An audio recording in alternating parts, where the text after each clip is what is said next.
खामोश हंसी। मायके की चहेती गुड़िया आज खामोशी में गुम हो गई है। बचपन में जब वह जोर से हंसती थी तो उसकी दादी कहा करती थी कि उसकी हंसी से पूरा घर रोशन हो जाता है। वह हंसी आंगन में गूंजती थी, दीवारों से टकरा कर लौट आती थी और सबके चेहरे अपने आप खिल जाते थे। वही गुड़िया आज न जाने कितने तालों में अपनी हंसी को बंद कर चुकी है और उन तालों की चाबियां बहुत पहले कहीं फेंक आई है। अब वह हंसती नहीं, बस मुस्कुराने की कोशिश करती है और अक्सर वह कोशिश भी अधूरी रह जाती है। वह खामोशी जो आज उसके साथ रहती है किसी एक दिन की देन नहीं, यह बरसों में बुनी गई है, उम्मीदों से, समझौतों से और उस भरोसे से जो उसने रिश्तों पर किया था। शादी से पहले उसे बताया गया था कि वह एक नए घर में नहीं, नए दिलों में जाएगी। सब कुछ इतना सधा हुआ था कि शक की कोई दरार नहीं दिखती थी। ससुराल वाले हर मुलाकात में यही कहते कि उनके घर में बहू नहीं बेटी आती है। ननद बड़े अपनत्व से हाथ थाम कर भरोसा दिलाती कि वह अकेली नहीं रहेगी, हर सुख दुख में सबका साथ होगा। शब्दों में मिठास थी, चेहरों पर मुस्कान और वादों में भविष्य की उजली तस्वीर। उसने मान लिया कि जहाँ इतनी सहजता है वहाँ सब कुछ अच्छा होगा, क्योंकि जिसने बचपन से बिना शर्त के प्यार करना सीखा था उसे छल की भाषा समझ नहीं आती थी। उसे क्या पता था कि कुछ घरों में प्यार नहीं, सिर्फ उसका अभिनय किया जाता है। शादी के अगले ही दिन से वह अभिनय उतरने लगा। शुरुआत पहली ही सुबह से हुई। कड़ाके की सर्दी थी, हवा में ठिठुरन और मन में असमंजस। नहाने की बात आई तो उसने पूछा, गर्म पानी बाथरूम में है क्या? ननद ने सहज स्वर में कहा, मैं भी अपने ससुराल में ठंडे पानी से ही नहाती हूँ। उस एक वाक्य में ऐसा दबाव छिपा था कि वह अपनी जरूरत कह ही नहीं पाई। नए रिश्तों में ना नहा कहना उसे नहीं आता था। ठंडा पानी उसके शरीर पर गिरा, लेकिन असल में जो जम गया वह उसका मन था। उसी दिन उसने समझ लिया कि यहाँ तुलना को संस्कार और चुप्पी को समझदारी कहा जाएगा। इसके बाद हर दिन उसे थोड़ा थोड़ा तोड़ा गया। कोई बड़ा तमाचा नहीं, बस रोज की छोटी छोटी चोटें। कैसे बोलती है, कैसे बैठती है, कैसे हंसती है, सब कुछ गलत ठहराया जाने लगा। वह अपने पति के लिए मन से कोई तोहफा खरीद कर लाती तो ननद सबके सामने उसे देहाती पसंद कहकर बदलाव कर लाती। उस पल उसे महसूस होता है कि उसकी पसंद, उसका प्यार, उसकी पहचान सब पर किसी और का अधिकार है। रसोई में वह पूरी कोशिश से कुछ अच्छा बनाती, पर तारीफ कभी नहीं मिलती। या तो नमक कम, मिर्च ज़्यादा, या तरीका गलत, या कह दिया जाता कि हमारे यहाँ ऐसा नहीं बनता। धीरे धीरे उसे समझ आने लगा कि यहाँ अच्छा करना भी अपराध है, क्योंकि इससे उसकी अलग पहचान बन सकती है। एक दिन उसकी ननद की अंगूठी नहीं मिली।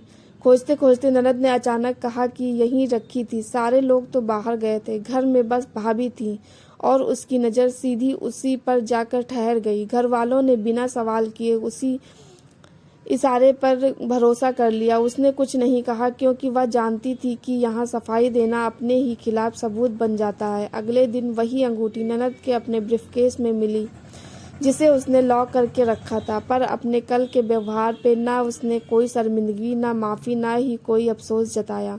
जैसे उसके चरित्र पर उठाया गया सवाल कोई मायने ही नहीं रखता।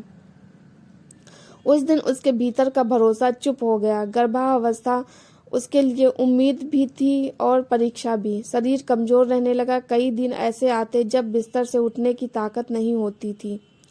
गर्भावस्था उसके लिए उम्मीद भी नहीं और परीक्षा भी। कमजोर रहने लगा। कई दिन ऐसे आते जब बिस्तर से उठने की ताकत नहीं होती, लेकिन इस घर में बीमारी को आलस समझा गया। कई बार घर वाले बाहर से ताला लगाकर चले जाते। काम नहीं कर सकती तो अकेली पड़ी रहे।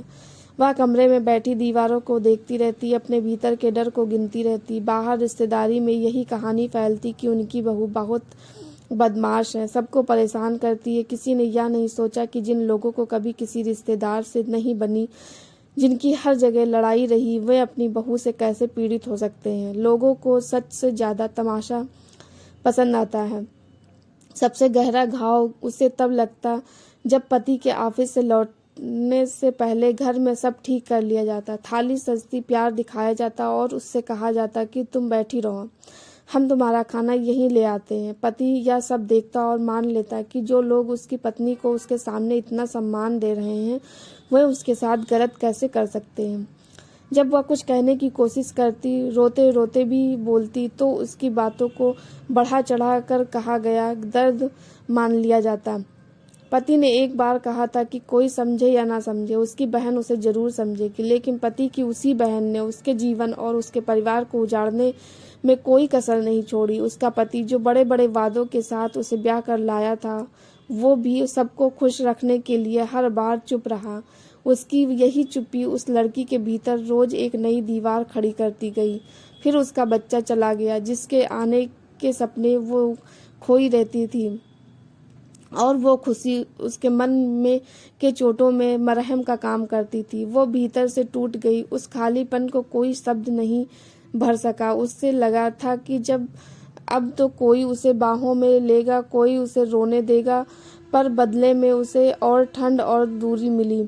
इसका जिम्मेदार भी उसे ही ठहराया गया, जैसे उसका दुख भी इस घर के लिए बोझ हो। वहीं उसने समझ लिया कि इस घर में उसकी पीड़ा का कोई स्थान नहीं है। धीरे धीरे उसने लोगों से उम्मीद करना छोड़ दिया। उसने समझाने की कोशिशें बंद कर दी। उसने महसूस किया कि जितना बोलती है उतना ही टूटती है। इसलिए उसने रिश्तों और रिश्तेदारों से ज्यादा चुप्पी को अपना साथी बना लिया। अकेलापन अब उसे डराता नहीं था, वह शोर से बचने की जगह बन गया। वह कम बोलने लगी, कम दिखने लगी, जैसे खुद को समेट कर छोटा करती जा रही हो। आखिरकार वह खामोशी इस दुनिया में चली गई, जहाँ किसी को साबित नहीं करना पड़ता कि वह सही है या गलत। लोग कहते रहे कि वह बदल गई है, पर किसी ने यह नहीं कहा कि उसे बदल दिया गया। रिश्ते आसपास थे, लोग पास थे, फिर भी उसने अपना साथी चुप्पी और अकेलेपन को चुना, क्योंकि वही उसे सबसे कम चोट लगती थी। और उसी चुप्पी के घर में बिना किसी शोर और बिना किसी विदाई के वह कहीं गुम हो गई। दोस्तों, आपको ये कहानी कैसी लगी कमेंट करके ज़रूर बताना। हमारे चैनल पर नए हैं, चैनल को